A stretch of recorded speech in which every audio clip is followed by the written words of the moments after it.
ओं सर्वमंगलमंगल्ये शिवे सर्वार्थसाधिके शरण्ये त्र्यंबके गौरी नारायणी नमोस्तुते।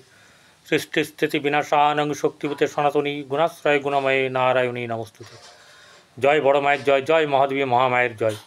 प्रत्येकेर जीवन सुंदर হোক, आनंदमय হোক, সুখে থাকুন, শান্তিতে থাকুন এবং দুধে পাতে থাকুন। শ্রী শ্রী পদ্মাবতী মা এবং বড় মায়ের নিকট এই প্রার্থনা করি। আপনারা আজকের যে বিষয়টি দেখতে পাবেন, বিষয়টি তো অত্যন্ত গুরুত্বপূর্ণ এই কারণেই, কারণ এই জুন মাস কেমন যাবে তা নিয়েই চলছে এই সিরিজ। তার আজকে হচ্ছে গিয়ে দশম ভাব, অর্থাৎ মকর রাশির জাতক জাতিকাদের এই জুন মাস কেমন যাবে। এই জুন মাস কেমন যাবে প্রত্যেকটি মানুষেরই কিন্তু দিন গেলে রাত এলে মনে হবে আজ আগামীর দিনটা বেশ ভালো যাবে। পরিকল্পনা করা, আপনার সুখ নিদ্রা যাপন এসবগুলো হয়, কিন্তু যখন বাস্তবের মাটিতে পা ঠেকে তখনই আমরা বুঝতে পারি কত ধানে কত চাল। মকর রাশি জাতক জাতিকারা পরিশ্রম মুখর, ওরা পরিশ্রম করতে ভালোবাসে এবং শুধু তাই নয়, কর্মক্ষেত্রে তারা জান প্রাণ দিয়ে কাজ করে। এই মকর রাশির জাতক জাতিকাদের কোন গ্রহ এই জুন মাসে অর্থাৎ 1 জুন তাদের এই রাশিচক্রে কে কোথায় বসে আছে সেটা আগে দেখি, এবং সবচেয়ে বড় খবর আজকে দেব, যে খবরটা শুনলে অবশ্যই করে আপনার মনে পুলকিত হবেই বা আনন্দ হবে। পুলকিত অনেকের নাও হতে পারে, আনন্দ অন্তত হবে। কিন্তু সবই তো নির্ভর করছে কিছু গ্রহের ওপরে। সেই গ্রহগুলো কেমন কী অবস্থায় থাকলে, কিভাবে থাকলে আপনি কী ফল পাবেন সেটা আমরা দেখব। চলুন জেনে নিই। মকর রাশির দ্বিতীয় বসে আছে রাহু, তৃতীয় শনি, চতুর্থে শুক্র। দারুণ ব্যাপার। কিন্তু পঞ্চমপতিও শুক্র, তো পঞ্চমে বসে আছে রবি বুধ, ষষ্ঠে বসে আছে বৃহস্পতি, সপ্তমে মঙ্গল নিচস্থ হয়ে এবং ওখানেই চন্দ্র, আর কেতু বসে আছে সিংহ রাশিতে। এখন কিন্তু কালসর্প যোগ চলছে, নেগেটিভ কালসর্প যোগ। নেগেটিভ কালসর্প যোগে সফলতা কম আসে বা সব ব্যাপারে সফলতা আসতে চায় না, সমস্যা তৈরি হয়, এরকম প্লাস মাইনাস কিছু হয়। এবারে এই যে গ্রহগুলোর কথা বললাম সবাই কিন্তু একই ঘরে থাকবে এমন কোনো ব্যাপার নেই। কিছু কিছু গ্রহ আছে তারা রাশি পরিবর্তন করবে। কোন কোন রাশি পরিবর্তন করলে মানে করে কোথায় যাবে আর তার জন্যে আপনারা কী ফল পাবেন এই জুন মাসে, চলুন একবার দেখে নিই। রবি যেমন 15ই জুন 31শে জ্যৈষ্ঠ 6টা 44 গতে মিথুন রাশিতে মৃগশিরা নক্ষত্রে চলে যাবে। চন্দ্র কর্কট রাশির অশ্লেষা নক্ষত্র অর্থাৎ বুধের নক্ষত্র থেকে যাত্রা শুরু করে আপনার সিংহ রাশির মঘা নক্ষত্রে তার 30 দিনের যাত্রাপথ শেষ করবে। মঙ্গল 6 জুন কর্কটতে সিংহ রাশিতে মঘা নক্ষত্রে আসবে, এটা রাত্রের দিকেই যাবে, তাই 7 তারিখ থেকে মোটামুটিভাবে কাজ করবে। বুধ 6 জুন সকাল 9টা 26 বৃষ রাশি থেকে তার নিজের ঘর মিথুন রাশিতে চলে যাবে। আবার এই বুধ 22শে জুন ঠিক 16 দিন পরে মিথুন থেকে রাত 9টা 29 কর্কট রাশিতে চলে যাবে। বৃহস্পতি ইয়েতেই থাকবে, মিথুন রাশিতেই মৃগশিরা নক্ষত্রে থাকবে। শুক্র একদম মাসের শেষ 29শে জুন দুপুর 2:10 সে মেষ রাশি থেকে বৃষ রাশিতে যাবে, অর্থাৎ এ মাসে সেই রকম ফল পাওয়া যাবে না। শনি মীন রাশিতে আছে, মীন রাশিতেই থাকবে। রাহু কুম্ভে এবং কেতু সিংহ রাশিতে অবস্থান করছে। 1 জুন জামাই ষষ্ঠী গেছে, এরপরে 5ই জুন শ্রী শ্রী দশহরা এবং গঙ্গা পূজা। 11ই জুন শ্রী শ্রী জগন্নাথ দেবের স্নানযাত্রা। 22শে জুন 7ই আষাঢ় আপনার রবি আদ্রা নক্ষত্রে যখনই প্রবেশ করবে তখনই কিন্তু আপনার এই অম্বুবচী প্রবৃত্তি শুরু হবে এবং 25শে জুন অম্বুবচী নিবৃত্তি হবে। 27শে জুন শ্রী শ্রী জগন্নাথ দেবের রথযাত্রা। এবারে আমরা দেখে নেব। প্রথম কথা হচ্ছে যে রাশি যেখানে আছে সেটা তো আপনার লগ্ন হতে পারে বা রাশি হতে পারে। শারীরিক দিক কেমন যাবে, কারণ শরীর আগে। আপনি বাঁচলে বাপের নাম, সেটা আপনাকে অন্তত বোঝাতে হবে না।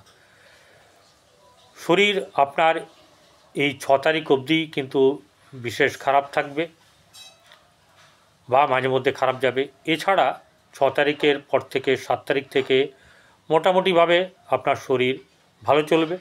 তবে একটা ব্যাপারে নজর রাখবেন, সেটা হচ্ছে গিয়ে উদর সংক্রান্ত রোগ, অর্থাৎ পায়খানা পরিষ্কার না হওয়া, পেট সংক্রান্ত বা উদর সংক্রান্ত যে কোনো পীড়ায় ভোগ করার সম্ভাবনা থাকবে। অতএব একটু প্রাণায়াম, আসন এবং খাওয়া দাওয়া ঠিক করবেন। আপনারা ভালো থাকুন, এটাই আমার লক্ষ্য। এরপরে যেটা সবচেয়ে আকর্ষণের জায়গা, সবচেয়ে মূল্যবান, সেটা হচ্ছে সেকেন্ড হাউস, দ্বিতীয় ঘর, যেটা হচ্ছে ধনভাব। এই যে মুখমণ্ডল, কথা বলছি, চোখ, কান, গলা, এইসব কিছু কিন্তু এর মধ্যে আছে। আত্মীয় স্বজন, পরিবার বৃদ্ধি এইসব ব্যাপারও কিন্তু এখানে লক্ষ্য করা যায়। এই জায়গাটাতে রাহু বসে আছে। তো রাহু এখানে বসে থাকলে কি করবে? রাহু তো কোনোভাবে স্থিরতা নেই, তাই সে এই ধনভাবকে অস্থির করে রাখবে। যদিও এখানে মঙ্গলের দৃষ্টি থাকবে, এখনও দৃষ্টি আছে, অষ্টম দৃষ্টি। এরপরে 7 তারিখ থেকে তার আপনার থাকবে, সোজাসুজি সপ্তম দৃষ্টি থাকবে। বৃহস্পতিরও দৃষ্টি আছে এই রাহুর ওপরে। তাহলে সেকেন্ড ভাবটা, দ্বিতীয় ভাবটা খারাপ হতে গিয়েও খারাপ হবে না এবং সেটা চিন্তার ব্যাপার হবে না। হয়তো কি হবে, অর্থ আপনার হাতে থাকবে না, খরচা হয়ে যাবে। ভালো কাজে খরচা হোক, এরকম ব্যাপার যদি হয় তাহলে সেটা ভালো। নির্ভর করছে আপনার জন্মকুণ্ডলিতে ধনভাব কেমন। আমি গোচর বিচার করছি, কারোর জন্মকুণ্ডলী নয়। এবারে চলে আসবো হচ্ছে গিয়ে পরিবার পরিজন। সেখানে আত্মীয় স্বজনের মাঝে মাঝে টুকটাক খুটখাট লাগবে এবং পরিবার বৃদ্ধির ঘটনাও কিন্তু ঘটবে। এবারে আপনার ভাতৃভাব, সেই জায়গাতে শনি বসে আছে। শনি কিন্তু কিছু না কিছু সম্পর্কের ক্ষেত্রে বাধা সৃষ্টি মাঝে মধ্যে করবে। শনি মাঝে মধ্যে বাধা সৃষ্টি করবে। এই রাশির অধিপতি আপনার, সে বসে আছে ষষ্ঠে এবং সে জায়গাটাকে দেখছে না। তবুও কী হচ্ছে গিয়ে, শত্রু জায়গায় বসে আছে। ভাইদের সঙ্গে মাঝে মাঝে কিন্তু এই ঘটনা ঘটবে, যাতে করে সম্পর্ক মাঝে মাঝে তলানিতে ঠেকবে, আবার কোনো মতে কখনো কখনো জোড়া লেগে গেল, এরকম একটা ব্যাপার। তবে বেশিরভাগটা খারাপ হওয়ার সম্ভাবনা থাকবে। যদি অনেকগুলো ভাই থাকেন তাহলে ছোটো ভাইয়ের সঙ্গে এটা ঘটনাটা বিশেষ করে ঘটবে। চলে আসবো চতুর্থ ভাব, একদম বাম্পার ব্যাপার, যেটা হচ্ছে এই শুক্র আপনার হচ্ছে রাজযোগের ফল দেবে।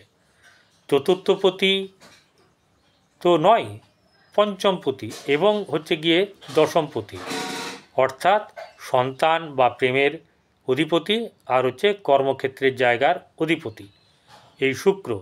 তাহলে এখানে চতুর্থ, 4, 5 এবং 10 দারুণ ব্যাপার। বিশেষ করে সুখ আসবে, সুখজনিত ব্যাপার আপনার ঘটবে। বিশেষ করে আপনার গৃহে 6 তারিখের পর থেকে খুব ভালো বা অনেক ভালো বা অনেকের মাঝে মাঝে ভালো, এই ব্যাপারগুলো কিন্তু ঘটবে।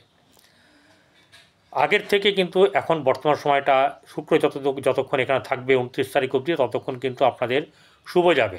দুপুর 2টো আপনার ওই শুক্র এখন যাবে আর কি 2:10 29 তারিখে, ঠিক আছে, সেই অবধি কিন্তু আপনাদের শুভ। চতুর্থ জায়গা হচ্ছে সুখের জায়গা। সুখ চাইলে শুক্রকে চাই। এই জায়গাতে আরেকটা কী হচ্ছে, মাতা, মন মানসিকতা, বন্ধুবান্ধব, গৃহ, গাড়ি, এরকম বাড়ি ইত্যাদি, ভ্রমণ, রেস্টুরেন্ট, এই সব জিনিসগুলো কিন্তু আপনাদের বেশ ভালো হবে। এবং আরেকটা ব্যাপার হচ্ছে গিয়ে আপনাদের ভালো ভালো বন্ধু বেশ দেখতে ভালো হতে পারে, অর্থ এবং দেখতে ভালো দুটোই থাকতে পারে, অথবা অর্থ থাকবে এরকম ভালোও কিন্তু হতে পারে। সুখ লাভ পাবেন, নতুন বন্ধু আগমন, এবং পুরনো বন্ধুদের সঙ্গে ঠিক থাকবে, কিন্তু নতুন বন্ধুদের সঙ্গেও কিন্তু আপনার বেশ ভালো র্যাপও থাকবে। মায়ের সঙ্গে সম্পর্ক শুভ, গৃহে শুভ উন্নতি, কোনো কনস্ট্রাকশন, কোনো নতুন আসবাবপত্র গৃহে আসার সম্ভাবনা। এছাড়া গাড়ি বাড়ি হওয়ারও বা কনস্ট্রাকশন হওয়ার কোনো ব্যাপার কিন্তু থাকবে। আপনার জন্মকুণ্ডলিতে এই শুক্র কোথায় আছে সেটা কিন্তু দেখতে হবে। সেইটা যদি ভালো জায়গায় থাকে তাহলে ভালো ভালো ফল পাওয়া যাবে, এবং ভালো মহাদশা যদি থাকে আরও ভালো ফল পাবেন। এরপরে চলে আসবো পঞ্চমের অধিপতি শুক্র চতুর্থে বসে আছে 4-5, তাহলেও কিন্তু ভালো যাবে। এবং চতুর্থে পরে যে পঞ্চম ঘর, সেখানে শুক্রের ঘরে বসে আছে রবি এবং বুধ 6 তারিখে এখান থেকে চলে যাবে আপনার ষষ্ঠভাবে মিথুন রাশিতে বৃহস্পতির সঙ্গে থাকবে। আর রবি 15 তারিখে সকাল সকাল সে চলে যাবে হচ্ছে গিয়ে মিথুন রাশিতে বৃহস্পতির সঙ্গে। এই ঘরে 29 তারিখে ঢুকবে দুপুর 2:10 শুক্র নিজের ঘরে, তার আগে অবধি ব্ল্যাঙ্ক থাকবে। ঠিক আছে, অর্থাৎ 15 তারিখ থেকে এখানে 29 তারিখ অবধি বা 28 তারিখ বলতে পারা যায়, পুরো রাত্রি অবধি ব্ল্যাঙ্ক থাকবে। তাহলে ব্ল্যাঙ্ক থাকলেও কিন্তু আপনাদের সুবিধা হবে, ভালো হবে। কি হতে পারে, আপনাদের সন্তানের প্রভূত উন্নতি, নাম যশ খ্যাতি বৃদ্ধি হবে, এমনকি আপনার উচ্চ পদে অধিষ্ঠিত হতে পারে আপনার সন্তান। আর যেটা হবে, প্রেমের ক্ষেত্রে খুব বেশি ভালো হওয়ার ব্যাপার নেই। রবি যখন একা থাকবে তখন প্রেম সংক্রান্ত ব্যাপারে খুব বেশি ভালো হওয়ার ব্যাপার থাকবে না। নিজেকে সাবধান থাকতে হবে কথা বলার দিক থেকে, ব্যবহারের দিক থেকে, তাহলে গিয়ে কিন্তু ঠিক থাকবে। চলে আসবো এবারে ষষ্ঠ ভাব, শত্রু, ঋণ, রোগ বা ব্যাধি। এই ষষ্ঠ ঘরে বৃহস্পতি বসে থাকবে। বৃহস্পতি হচ্ছে আপনার দ্বাদশপতি এবং তৃতীয়পতি। খারাপ জায়গায় যদি বসে থাকে সে কিন্তু খারাপ ফল অত দেয় না। তবুও বলবো যে আপনারা পেট সংক্রান্ত ব্যাপারে কিন্তু সাবধানে থাকবেন। বুধ চলে যাবে 6 তারিখে, তবু কিছুটা ভালো হবে। ঠিক আছে, আপনাদের প্রতিষ্ঠার ক্ষেত্রে বিশেষ করে লাভবান হওয়ার যোগ থাকবে, এবং ভাগ্য সুপ্রসন্ন হবে, অনেকটাই হবে। এছাড়া যেটা আর দেখা যাচ্ছে সেটা হচ্ছে ঋণ শোধ হবে, শত্রু নাশ হবে, এই ব্যাপারগুলো কিন্তু ঘটবে, যার ফলে আপনি অনেক নিশ্চিন্তে নিজের জীবনকে নিয়ে এগোতে পারবেন। এরপরে যেটা হচ্ছে গিয়ে ষষ্ঠর পরে আছে সপ্তম, মকর রাশির সপ্তমভাবে 6 তারিখ অবধি মঙ্গল থাকবে এখানে একদম, এবং সেটা অশ্লেষা নক্ষত্রে বসে থাকবে, খুব খারাপ নক্ষত্র, বুধের নক্ষত্র। সে এখানে ভালো ফল দেবে না, যেটা না। এইবারে ভালো ফল দিতে কিছুটা পারে, সেটা যদি আপনার সপ্তমপতি ভালো জায়গায় থাকে, মঙ্গল যদি ভালো জায়গার কারক হয়, যদি উচ্চস্থ থাকে, স্বক্ষেত্রগত হয়, এরকম নানা রকম ফ্যাক্টর যদি হয় ভালোর দিকে, তাহলে কিন্তু আপনার এতটা খারাপ হবে না। কিন্তু এখানে যেটা দেখা যাচ্ছে যে 7th হাউস বা কর্মের জায়গা, এই আপনার ব্যবসার জায়গা থেকে খুব বেশি লাভবান হওয়ার কিন্তু আপনার যোগ নেই। বুধ যখন ঢুকবে এখানে, বুধ ঢুকবে হচ্ছে 22শে জুন। 22শে জুন থেকে আপনার কিন্তু অনেকাংশে ভালো হবে, এখনকার থেকে পুরো ভালো না হলেও অনেকাংশে কিন্তু ভালো হবে। মঙ্গল সরে গেলেও ভালো হবে, 6 তারিখে সরে যাবে, 7 তারিখ থেকে কিন্তু এখানে আপনার অতটা খারাপ হবে না। আপনার এই 6 তারিখ অবধি কিন্তু বৈবাহিক জীবনে অসন্তুষ্টি বা আপনার মনোমালিন্য, এই অশুভ ব্যাপারগুলো থাকবে। 6 তারিখের পর থেকে কিন্তু অতটা থাকবে না, ধীরে ধীরে ধীরে ধীরে এই ব্যাপারগুলো কমবে। এইবারে যেটা হচ্ছে গিয়ে ভাগ্যভাবে কোনো গ্রহ নেই। এতদিন আগে কেতু ছিল, কেতু সরে গিয়ে এখন ব্ল্যাঙ্ক। সেখানে শনির দৃষ্টি আছে। শনির দৃষ্টি ভাগ্যের জায়গায় থাকুক আর যেখানে থাকুক, তার দৃষ্টি কিন্তু ভালো না। কথিত আছে যে বন্ধুর জায়গাতে দৃষ্টি দিলে তার ভালো। তাই যদি হতো, তাই শিব যখন সে তাকে এখানে এই কর্মের জন্য নিয়ে এসেছিল, শিবকেও কিন্তু 7.5 এই ঢাইয়ার ব্যাপারে তাকে গিয়ে বলেছিল যে প্রভু আপনার ঢাইয়া আসছে, কিন্তু আপনার কাছে মাত্র 2.5 ঘন্টা থাকবে, কি 2.5 দিন এরকম কিছু একটা থাকবে। তো প্রভু মহাদেব জঙ্গলে পালিয়েছিল যাতে করে তার দৃষ্টি না পড়ে।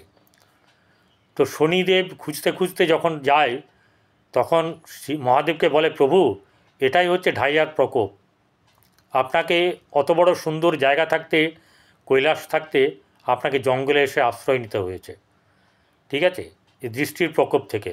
ব্যাপারটা এটাই। তো ব্যাপার হচ্ছে গিয়ে আমার যেটা মত সেটা হচ্ছে ভাগ্যভাব খুব সুপ্রসন্ন হবে এমন ব্যাপারটা কিন্তু হবে না। বুধ কোথায় আছে, কেমনভাবে থাকবে, এটা কিন্তু একটা নির্ভর করে। যখনই বুধ ষষ্ঠভাবে আসবে, 6 এবং আপনার 9 কানেকশন হবে, তাহলে কিন্তু ভালো হবে। পঞ্চমে এবং নবমে যখন থাকবে তখনও কিন্তু ভালো হবে। অর্থাৎ খুব খারাপ ফল পেয়ে যাবেন এরকম ব্যাপারটা হবে না। চলে আসবো এবারে দশম ভাব। সেই শুক্র দশম ভাবের অধিপতি, দশম ভাবেই দৃষ্টি দিয়ে আছে শুক্র মেষ রাশিতে। 29 তারিখের দুপুরবেলা 2:10 অবধি সে, তার আগে অবধি এখানে দৃষ্টি দেবে। এই অবধি আপনাদের যাদের কর্ম সংক্রান্ত ব্যাপারে ভোগান্তি হচ্ছে, যাদের জন্মকুণ্ডলিতে ভোগান্তি আছে, কিছু করার নেই, দেখিয়ে নেবেন কোনো জ্যোতিষীকে দিয়ে। কিন্তু নর্মালিভাবে যাদের না থাকবে তারা কিন্তু কর্ম লাভ করবে এবং সুখে কর্ম হবে। অর্থাৎ সেখানে আপনার যেখানে বসবেন সেটা কিন্তু ভালো জায়গা, সেখানে একটা আরামদায়ক ব্যাপার কিন্তু থাকবে, এই ব্যাপারটা হবে। এবং ভালো মাইনে এরকম ধরনের ঘটনাও কিন্তু থাকবে। এখানে বৃহস্পতির দৃষ্টি আছে, অমৃতসম দৃষ্টি এই দশম স্থানে, তাহলে সেটা যেমনি ভালো পাবেন। শুক্রের দৃষ্টি, এই রাহুর দৃষ্টি আছে শুক্রের ওপরে, সেটাও কিন্তু আছে। তাহলে কটা গ্রহ দৃষ্টি দিচ্ছে? মঙ্গল সরুন 6 তারিখ থেকে পর থেকে আর দৃষ্টি দেবে না। 6 তারিখের পর থেকেই কিন্তু যা যেখানে ভালো হওয়ার কর্মের ব্যাপার নিয়ে আর অনেক দূর এগোতে পারবেন, অনেক কিছু আপনাদের ভালো হবে। এরপরে যেটা আসবো সেটা হচ্ছে গিয়ে আপনাদের একাদশ স্থান, লাভ স্থান। সেখানে রবি এবং বুধের দৃষ্টি আছে। এই রবি বুধের দৃষ্টিটা থাকছে ভালো আছে। বিশেষ করে এখানকার যে অধিপতি মঙ্গল, সে 6 তারিখে যখন গভীর রাতে যখন তার ঘর পরিবর্তন করবে, তারপর থেকেই কিন্তু আপনাদের শুভ যাবে এবং লাভ পাওয়ার ব্যাপারে কিন্তু মানে হঠাৎ করে লাভ উচ্চপদস্থ ব্যক্তিদের কাছ থেকে বা উচ্চ কোনো কোম্পানি থেকে আপনার সঙ্গে সাফল্য পাওয়া বা যোগাযোগ স্থাপিত হওয়ার একটা ব্যাপার থাকবে। দ্বাদশ স্থানে বৃহস্পতির ঘর, ধনু রাশির ঘর, সেখানে বৃহস্পতির দৃষ্টি থাকার কারণের জন্যে অশুভ দিকে আপনার ব্যয় হবে না। আপনার আধ্যাত্মিকমূলক বা মন্দিরে বা শুভ কাজে ব্যয় হবে এবং আপনাদের এগুলো ভালো হবে। আপনারা গরু, কুকুর এবং কাককে খাওয়ান, এছাড়া আপনারা মানুষকে সেবা করুন, এতে ভালো হবে।